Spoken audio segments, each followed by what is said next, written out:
The NFL middle class is dead. So when we're talking about middle class, we're talking about the mid-tier teams, not elite, not bad. This is Robbie from the Bayou Breakdown. Share your guys' comments of your thoughts and opinions down below, and I'll get to them as soon as I see them. Let's get into this. So the NFL used to be built around average teams, just being able to have a shot. Now it's either, a Super Bowl contender or you're stuck in football purgatory, you know what I mean? And so not a lot of people understand this, but here's what I'm saying. So middle class used to be, back in the old schedule, it used to be 8-8, like 9-7, 10-6, somewhere between there. Maybe even 7-9, or 11-5 if you want to say that. Maybe not completely top tier elite teams, but that was how. Obviously, it sounds weird, but that's how the schedule was. If you haven't been watching football that long, the schedule used to be 16 games. Now it's 17 games. That's how it used to be. But that was the middle class, and so now you're getting. We'll see. Back then, you had teams that would go with those records, and they would have a real shot at least a division championship game. Like, you just don't get that anymore. Or a conference championship game, my bad. But they used to have a shot every year because there'd be an influx of those teams, and usually, you might have a middle class team that would have a first round bye because you had 2 first round byes in each conference, and it's not like it is now where your number 1 seed, that's the only bye you had. And so you might have 4 or 5 teams back then that would be middle class. And so, I mean, and sometimes even more. I mean, you just had an influx of average teams that would have a shot every year as long as they could just keep it together. I think that's what plays into the older coaches that I was talking about in a video prior to this was, have the older coaches not caught up on defense or to the modern offense or what it is. But it's also, all this comes into fruition as well with, you have a mid-tier quarterback. Okay, that's cool. We don't have this and this and this and this, so we'll just go add those pieces. No, now you have to, pretty much you're playing to try to get the best players you can right then, right at the exact positions you need. Even if it's not a big need, you absolutely need it nowadays. And older coaches are like, well, we can put that off. We can kick the can down the road again, and we'll deal with it another 2 or 3 years. Figure it out.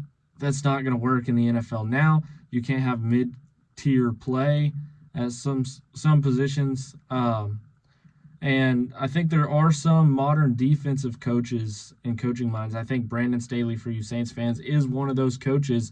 But where you can have some middle-tier play, but it just works and fits in the system of the defense.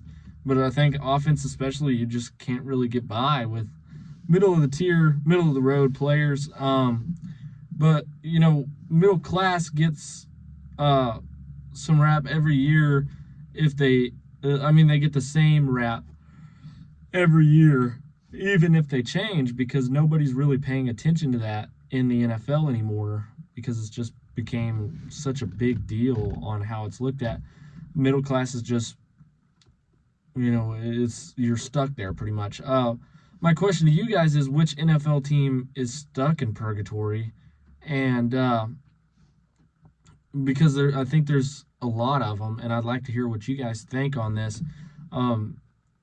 It's hard because when you're a bad team, so my hot take is, the worst place to be isn't bad anymore. It's more average, just middle of the road. And the reason is because you get stuck with these, 10 to 20, pick 10 to 20 in the draft.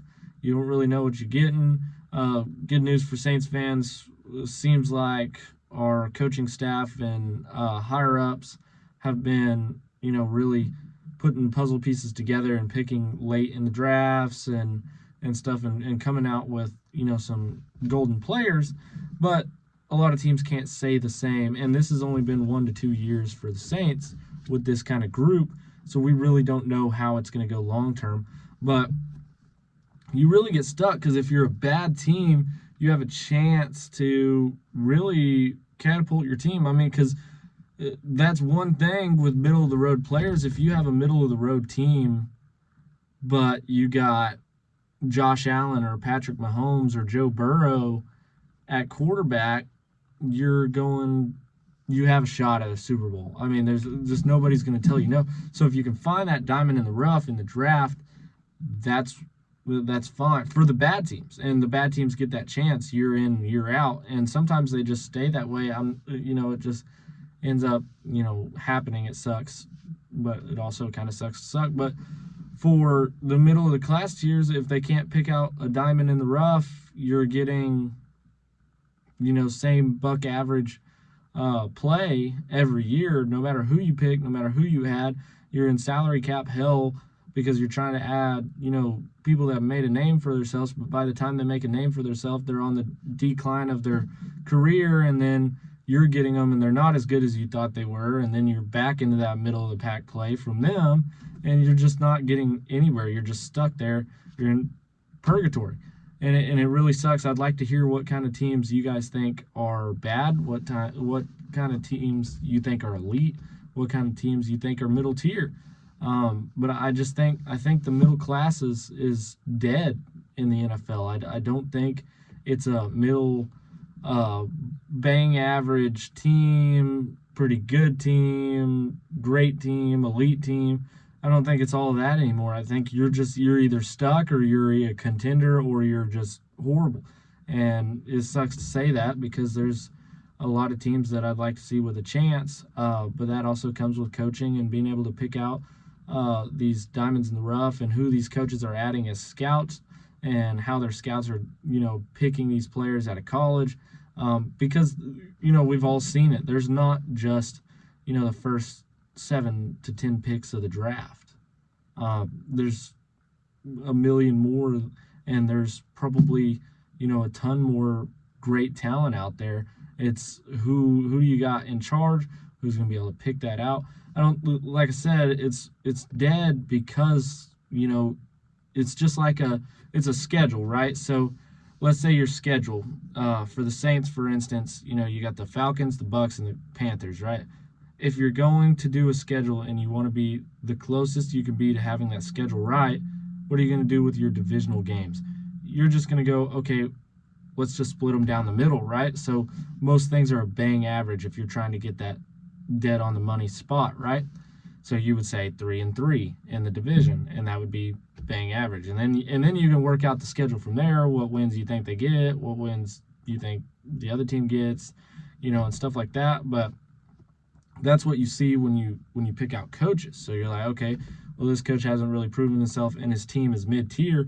Well, let's just consider him mid-tier too. So if you consider him in that place, you consider him to hire mid-tier scouts. Then you consider those scouts to go, pick out these players for them to draft as mid-tier players. And then they come in and add to a mid-tier team that just continues to stay mid-tier. It's a matter of if your front office can get, the right guys in place to be able to create a different, aspect. And it might not all be on the head coach or offense coordinator or defensive coordinator. I mean, it's all, a matter of trial and error. I think a lot of NFL coaches get fired long before they should.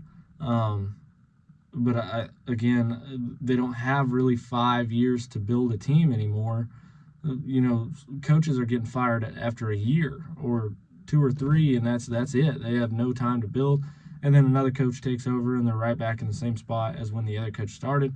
And it's really, if you can find that coach that can just pull you out of nothing and pull something out of thin air and make it. And then if they can make it and get on the right track to being a contender, I think, then they're in the contender era. But, like I said, I think the middle class is dead. I think there's just a lot of buck average teams that are just sadly going to stay there for a while. I'd like to know what you guys think. Hit me up in the comments. I'll get to them as soon as I can. This has been the Bayou Breakdown. Peace out.